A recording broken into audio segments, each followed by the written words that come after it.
మంచిర్యాల జిల్లా Bheemaram reserve forest నుంచి అక్రమంగా తరలిస్తున్న ఇసుక ట్రాక్టర్ను అటవీ అధికారులు సీజ్ చేసిన అనంతరం చెన్నూరు అటవీ రేంజ్ కార్యాలయానికి తరలించారు. చట్టవిరుద్ధంగా రిజర్వ్ ఫారెస్ట్ నుంచి అక్రమ ఇసుక దందా నిర్వహించి రాత్రి వేళల్లో మండలంలోని ఏ ప్రాంతానికైనా అక్రమంగా ఇసుకను సులువుగా రవాణా చేస్తున్నారనే సమాచారం మేరకు దాడులు నిర్వహించినట్లు ఎఫ్ఆర్ఓ తెలిపారు. ఇలాంటి అక్రమాలకి పాల్పడుతున్న వారెవరైనా ఎంతటి వారైనా ఉపేక్షించేది లేదని పేర్కొన్నారు. ప్రభుత్వంచే ఏర్పాటు చేయబడిన నిర్వహించబడుతున్న ఇసుక ద్వారా అధికారికంగా ఇంటి వద్దకే ఇసుకను పొందవచ్చని సూచించారు. రిజర్వ్ ఫారెస్ట్ లో ఉన్నటువంటి వాగులో అక్రమ ఇసుక రవాణాకి పాల్పడితే నిబంధనల ప్రకారం కఠిన చర్యలు తీసుకోవడం జరుగుతుందని తెలిపారు.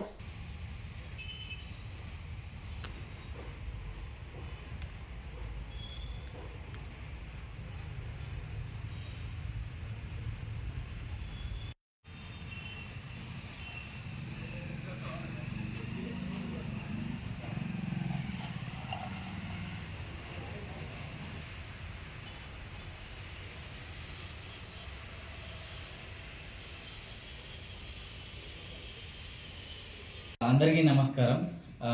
నా పేరు Shivakumar, forest range officer Chennur. Forest range Chennur పరిధిలో ఉన్న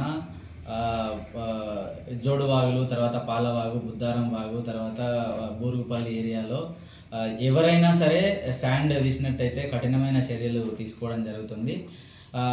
వేరే ఎవరైనా సరే ఈ శాండ్ సంబంధించిన స్మగ్లింగ్ చేసినట్టయితే మాకు ఇన్ఫర్మేషన్ ఇవ్వండి, మేము తగిన విధంగా చర్యలు తీసుకుంటాము. బురుగుపల్లి ప్రాంతంలో తీసిన ఇసుకకు సంబంధించిన దాంట్లో ఇప్పటి వరకు ఎవరైతే ఆ చర్యలకు పాల్పడ్డారో వాటి మీద కేసులు బుక్ చేయడం జరిగింది. వాళ్ళ నుంచి ఫైన్ అనేది కట్టించడం జరిగింది.